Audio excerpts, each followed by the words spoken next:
In negotiations, you have some, I call it social capital, or almost like a budget of favors, right? Like a bank account of favors you can ask for and you exchange with each other. And so once you've asked for a lot of favors, sometimes it's a bit of a stretch to ask for one more.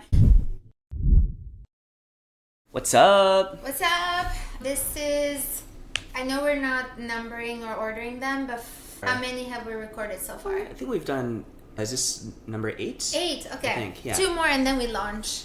Yeah. Nice. I wanted to share this water bottle. We don't have sponsors yet, but I want sponsors. So I wanted a glass water bottle. And I ordered glass water bottle with a straw because I read a study. I make a lot of decisions based on studies. That's good. I feel like it should be, decision making should be based on science or something, so right? Too. Versus... I made an app for that a while ago. And so I was like, okay, water bottle, glass. Because it's good for you. No less exposure to microplastics. And with a straw, because there's a study that shows that we drink more when there's a straw. And that's why most cocktails have a straw, so you can drink more. And I'm like, wait, how do I apply this to what do I want to drink more of? Water. So I have all my water bottles with a straw. The cap was wood, like bamboo, used to be. But as it arrived, the straw looks glass, but it's not. It's wait, what is it? Oh, it's like a really hard plastic. Yeah. But it looks kind of glassy. Yeah. And then the bamboo fell off. And it's plastic underneath. I put a sticker of one of my favorite podcasts, Powerful Stuff, where I have been a guest of my friend Meredith Mayer. She hosts this. Such a good vibes podcast. And highly recommend. And I've been interviewed in it. And I had so much imposter syndrome. Her vibe is very positive, very like life coachy. She lives in LA and she has that LA good vibes only type of thing. Although not toxic positivity. And I'm like, how am I coming in with my negotiation strategies here? But then I realized that there's so much overlap between our messages, ours and hers, because ours is also be always cordial and professional, assume good intent, make it a very creative process and collaborative process.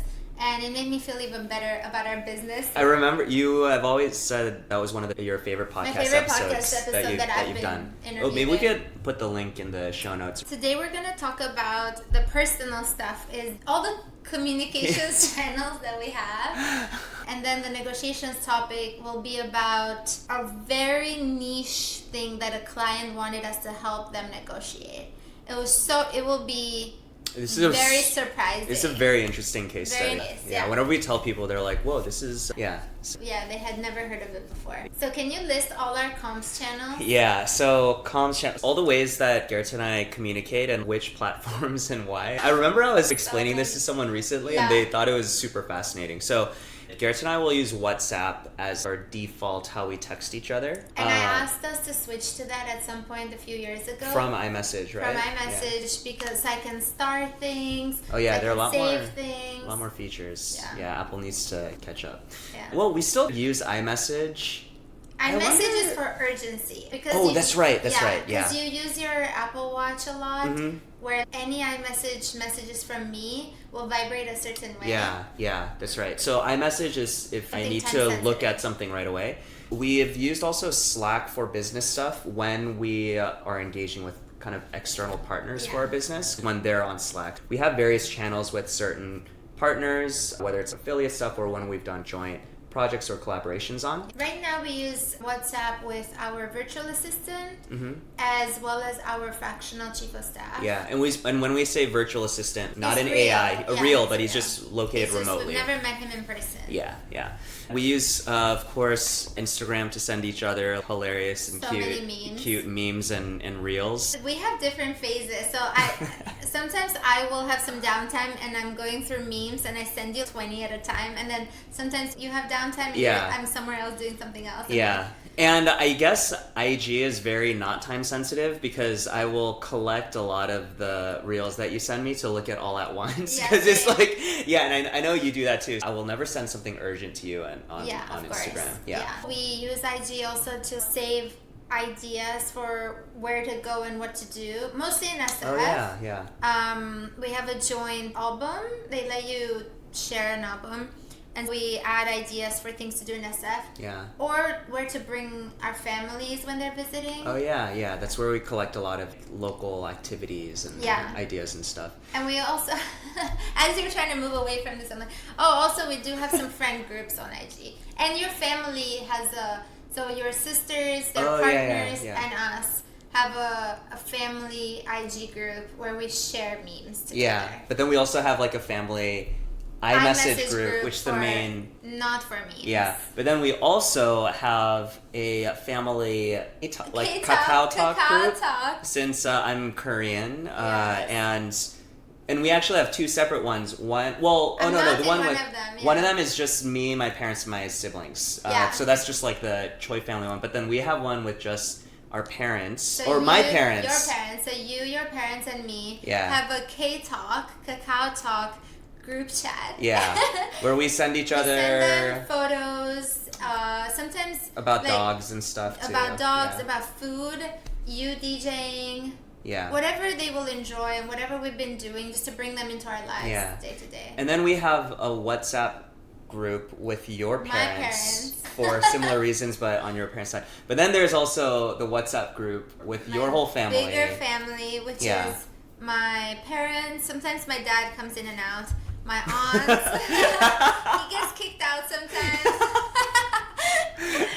So in that group is my parents, dad in and out, my aunts, their husbands, my uncle and his wife, my aunt's sons who are adults, and I often call them my brothers. They live in Amsterdam.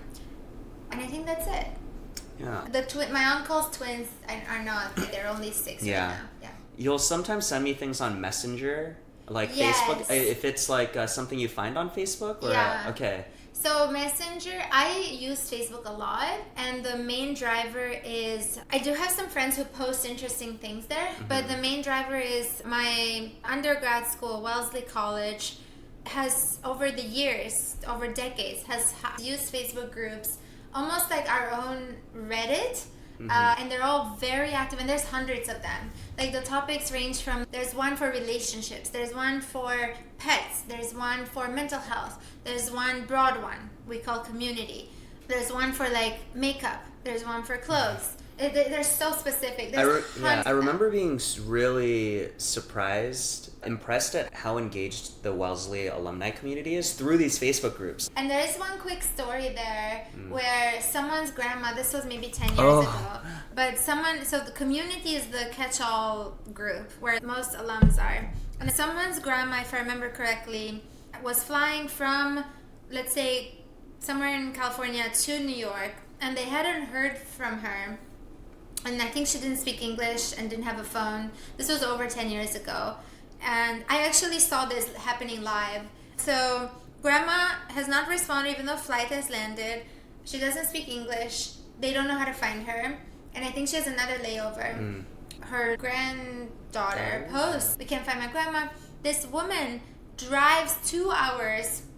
Random alum, they don't know each other. The alum lives in the New York area. She drives 2 hours to the airport and talks to staff there, finds the grandma. She has been set up in a hotel near the airport so she can catch the next flight the next day. People will do things like that for each other, even without knowing each other at all. It's just that it was such a small school, and it was a women's school. I think it still identifies as a women's school, if I'm remembering correctly. But yeah, it's mostly women. And so we have this camaraderie. Where everyone it's just a trusted, there's a very trusted community of people. Space. And so I'm there a lot, like every day. I'm pretty sure I go at least every day just to check what's happening. And then we also have our own negotiations community group there. We're not super active on it, but there are over 2,000 people right now. And we post occasionally. And people will post asking about tips, their situations, and it's actually been really cool how whenever I see people commenting on posts that are posted there, I'm like, whoa, like... Wow, it has a life of its own. And Signal. So we also use the Signal app for Gerta and I to share things that are just very private for just the two of us, not safe for work. Not safe for work. You know what's funny? I basically only used Signal with you, no one else, but I think over the last year or two, there's some people who have started Signal groups, and I'm so not used to using Signal with anyone else. When notifications there would come up, I'm like, wait, who's pinging me on Signal right now? Like, Yeah, for me, so your name there shows up on your initials, AC, Alex Choi. And my mentor likes to use it too, and his initials are also AC, and I have to triple check all our DMs. Every time I send you something, did it go to the right AC? I have you pinned at the top, but it's still, because the content is not suitable for work stuff. And I'm like always, I think we should find another one, because now I have so many other people pinging me there. We'll have... Maybe we can move to Telegram or something. I don't know. There's so much crypto scams on Telegram. Yeah, I get lots of random inbound on Telegram for crypto. They're very scammy. Stuff. What else? Email? We don't usually email each other unless we're forwarding emails from our clients or hey, can you respond to this and things like that. Yeah. But not just me to you. That feels too formal. What else? I think that's basically all the ways we communicate. LinkedIn DMs, just forwarding things. Kind of useful, good content. I'd be curious to know if what other couples, what systems that they have, because what is that? We just listed half a dozen different platforms we use to communicate to each other for mostly different reasons, right? I am now thinking maybe I should put a photo of you on Signal, so that I know it's going to the right person. Well, are you able to change my name? Or would you need to change it? Yeah. Right. Okay. We'll look into those settings and let everybody know. But we've been told by our friends who are in the cybersecurity space that Signal is the app to go to. It's pretty secure. Secure. Because Signal is used by journalists when you want to submit anonymous tips. Oh yeah. And the way that they keep their sources secure. Yeah. I know Signal is used for that. And did you used to love or hate GroupMe? Sorry, GroupMe. Oh, GroupMe. I loved it during business school. Yeah. It was actually used during business school. And also grad school as well, where now that I look back on it, I'm just like, why do we use GroupMe? I think it's really bad. Really? Okay, yeah. Sorry, GroupMe. That's just my personal opinion. Yeah. But I remember our class voted at the beginning of the year, should we use WhatsApp or GroupMe? And I actually was one of the very staunch GroupMe advocates. I didn't use WhatsApp that much. Yeah, I guess is GroupMe even around? I don't even know. I think it's around. Okay. Yeah, I have it. Yeah. On that note, one of the things I love about WhatsApp that I wish other platforms had as well is the reply privately. So you're in a group, someone posted something, and then being able to reply privately. I love that. Another thing is I recently learned that you can transcribe a voice message. If it's sent directly to you, there's a transcribe function. Although my friends in Europe, they don't have that feature. Oh, it's just a US thing? Yeah, maybe it's a US thing. Anyway. Interesting. So these are our channels. Send us any of your favorite channels. Actually, as we're asking for feedback, I'm curious, would love to hear people's feedback on is there chit chat okay, or do people enjoy it? I personally I listen to Girls Gotta Eat, one of my favorite podcasts, because there's two women who just chit chat and share their everyday life with each other. And I just love having it in the background as I'm cooking or cleaning or something, and it feels like I'm hanging out with my friends. Do people like that we share these very random parts of our day-to-day life? Well, I like it, so I think we're probably going to keep it. But if you feel strongly about it, let us know. And just for more context, off camera, I think this is an area where Gerta and I have had differing opinion. Yeah, because I totally get the unstructured long form kind of just talking about random chit chat, and maybe I should listen to Girls Gotta Eat to kind of understand what you're talking about a bit more. But I think that chit chat also is kind of strategic in those open form things, and sometimes I have felt that our intros drag on a bit, and then I think that I get in my head, or maybe I get impatient during the episodes. Yeah. That's just something I'm trying to be a lot more aware of, but also am curious. I want to ask our assistants and maybe get some of our friends to take a look at these podcast episodes to see if it's We'll force them to listen to our episodes. Yeah. 2 points on that. Don't you listen to, what is it, Jesus and what's their Jesus name? and Mero? They're not around anymore. I mean, they do, but I think you could tell they've thought through what topics they're going to touch on. I think that there is a bit more strategy than going into it like just and just letting it drag on. But that's what I think is happening, and I don't know if it's the truth or not. Yeah. I think another point is that I listen to many of my podcasts at 1.6 speed, and things move fast. Yeah. And I also skip forward a lot. I think you listen at I actually listen just at normal. Like, I want to okay. hear what people sound like normally for me. Which is funny because when I go to sleep and sometimes I can't fall asleep, I listen to podcasts and I put them at regular speed. And they sound kind of drunk to me because I'm so used to them speaking at 1.6. And that does help me fall asleep because they're dragging on. It sounds like a lullaby. Moving on, should we talk about our case study? Today we wanted to share about a past client of ours, and we're going to protect their privacy and not go into detail on specific things. But this is actually a pretty fascinating thing that happened with one of our past clients. And there are a lot of learnings to extract from here. Maybe I can share the background context and we can go from there. So we had a past client. We were helping her negotiate. And as we were going through the negotiations, one thing that we always do is to understand a client's personal priorities. So what are the things that are most important to them? Is it cash? Do they want a lot of equity because they really believe in the company? Do they want specific benefits? Or there are just so many things. Like start date. Start date. Title. If they're going to be managers or whatnot. And for the record, we typically take a success fee on when we help our clients. We're always experimenting as we should as a young startup. The success fee is based on the financial aspect of the offer. However, we help people negotiate other stuff. Yeah, like work-life flexibility. Did you mention that? Work from home, title, start date, vacation days, whatever is important to them. And we kind of go through that whole exercise with them at the beginning of our working together. So with this client, she actually had a pretty interesting specific benefit that she really, really cared about. So she was a new mom, and this job, it was her dream role, but it would require a bit of travel. And so I'm remembering now, one of the things we helped negotiate was a lot more flexibility as opposed to how often to travel. Because let's not mention the cities. The cities, but she would have to travel from where she lived to another on a somewhat semi-regular basis, right? And it involved flights, not just driving. Yeah.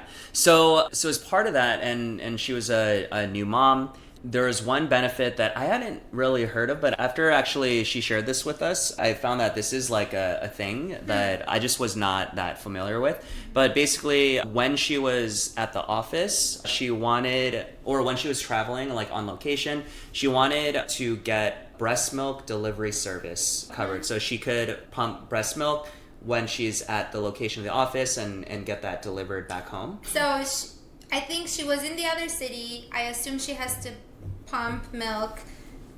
Why does she need it delivered? Maybe so that it's fresh? I don't know. Deliver it home right? where the baby is. Right. Yeah. Okay. I think that kind of... We should look into this even more. We just heard breast milk. She like, as we're going through the exercise, she's like, okay, like I want to maximize my compensation and, go into the office a little less than they want me to. And then also, I want them to reimburse me for the breast milk delivery service. Yeah. So those were her priorities. Yeah. There were some other things, but that was one thing that was actually near the top. She cared a lot about like, I really want this benefit covered. Yeah. And maybe you can share the next steps because you were the one who was engaging with her the most through this consultation. So it's very important for us, before you start negotiating, you need to come up with a strategy, right? And this strategy is informed by your priorities, and that's why we go through this exercise. Very quick side note, we have our own priorities above yours, which are for you to protect your offer. We don't want you to lose your offer because that damages our reputation. And that's not aligned with our strategy anyway. We want things to be very professional and cordial. And 2, for you to maintain and protect the relationship with the company. Mm. Even if you don't care much about a given offer and a given company, we think that the world is so small and life is so long that who knows, maybe you will come across each other again and you want to have handled the negotiation appropriately. And so after those priorities that are our priorities, we ask for your priorities and we take that into consideration.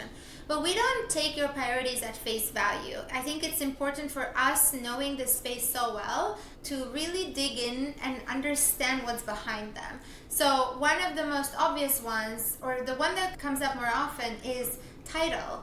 So what do most people assume with title? You know where I'm going with this? So a lot of people, well, first, they assume that, I don't care too much about title. Oh, right. So let's say they come to us and they're like, I don't care too much about title. I'm like, okay, what was your last title? Let's say Director of Product Management. Okay, so you would be okay with like a Senior Product Manager instead? And they're like, oh no, I still want Director, but I don't care about the... okay, so title matters to you. A lot of people don't realize that in this market right now, you might be getting lower titles and you might be getting under-leveled in your offers. A lot of offers are coming below what you had at your last job. That's number one. Number two, a lot of people closely associate title and pay. So they assume that if you get a lower title than you had at your last job, your pay will also be lower. That is not necessarily true. Not only because you could be working with different companies, company sizes, company priorities, locations and all that. Not only that, but even all else equal, even if you go, let's say, from Facebook to Google, and where a lot of things are similar, you can actually get a lower title, but still the same pay that you had or even higher. And we've helped some clients, even though the company wasn't budging on the title, they made more than what they were making at their last job. And the title was lower than at their last job. And I'm very proud of us for that. Because for them, it was important to get pay more than title. They just thought they cared about title because they thought it came one-to-one with the pay, right? As we go through the exercise of their priorities, we try to dig into exactly why it matters to people. And so we did with her too. And what we learned was that she had done back of the envelope math that the breast milk delivery would come out to $2,000 to $3,000 a year, which is a lot, given all the travel that the company asked her to do. And so that made us realize, hey, this only comes down to cash. Let's negotiate the cash, see how much they can increase that component of your total compensation. Then we can ask for these edge case, kind of almost like custom benefits. Custom benefits, exactly. And so, if I recall correctly, her comp, we increased it by... I think it was 40K. Yeah, we increased it by 40K from initial offer to final offer. And a lot of it was base, right? Yeah, it actually was base. I remember it was base, which is... I don't think it was sign-on. I think it was base, which means it's recurring. Every year you're getting 40K more than you would have gotten without our help. And so now at that point, we had gone through a lot of negotiations back and forth, and we're slowly getting her comp up by 40K. And then at the end, when she got, this is our best and final, normally we could have asked for the breast milk delivery reimbursement, but at that point it didn't make sense anymore because in negotiations you have some, I call it social capital, or almost like a budget of favors, right? Like a bank account of favors you can ask for and you exchange with each other. And so once you've asked for a lot of favors, sometimes it's a bit of a stretch to ask for one more. And all of us agreed, hey, you got a 40K increase. You'll get this every year. That 2 to 3K of breast milk delivery, it feels like a stretch to ask for it. Let's just not ask. You could still ask. There could be scenarios where it would make sense. So yeah, this is the case study of the importance of being crystal clear what matters to you and how to incorporate that into your negotiation strategy to maximize the outcome. Yeah, and there are actually a couple additional lessons here that I would love to touch on, which is if she had asked for this breast milk delivery service, because upfront, Yeah. or even just the benefit itself. Yeah. But the upfront aspect is actually very important as well, which I have an interesting story there. But if she had asked for this, it's because it's a non-traditional benefit. It may have required a bit more work on the recruiter's end for them to actually get this approved. Right. Do we actually even provide this sort of service? Is there some... So you're kind of putting a bit more burden on the other side for them to have to see if this is actually the case. But then when we did the priorities exercise, we realized that, hey, this actually just kind of comes down to cash. Let's not make this kind of unique ask that will introduce some sort of additional burden that'll almost potentially derail what's actually really important, which at the end of the day is, let's just get you a ton of money so that this benefit is fully covered by that and more, a lot more, right?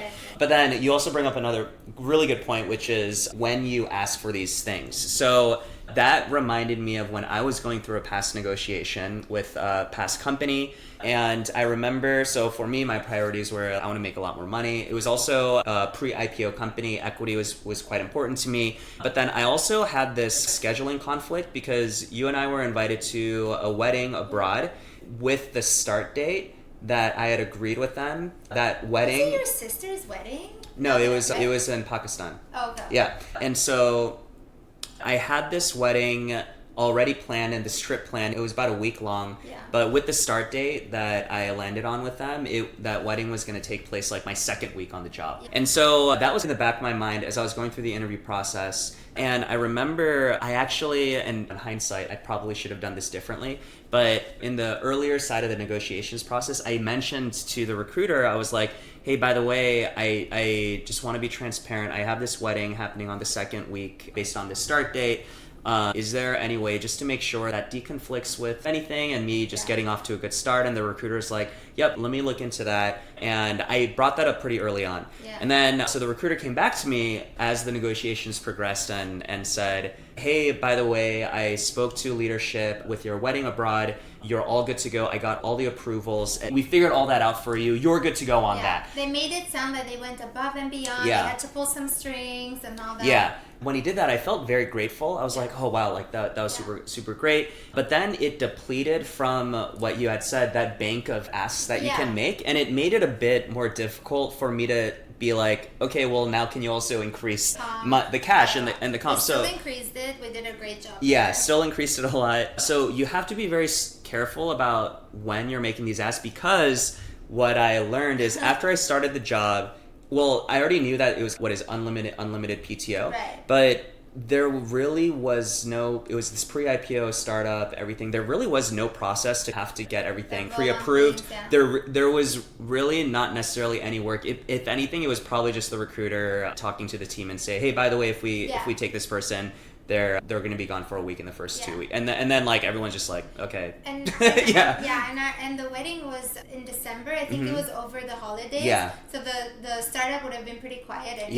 Yeah. So basically, the message here is be careful with what you ask and how and when, in what order, and all of that, and in whether to ask for one thing or 10 things at the same time, because sometimes the other party will make it seem like they're doing you such a favor for something that for them it's not that big of a cost, but now they're like, oh, we did you such a favor, and then they might take away from your other favors, give you less cash because they gave you the time off. Right. So that is my own personal experience of making unique asks, or not necessarily thinking through, like maybe asking for a lower priority thing pretty early on. Yeah. And then that makes it a little tougher for me to have to ask for the important things early on that actually really matter. So what we could have done better here is ask for this at the very end.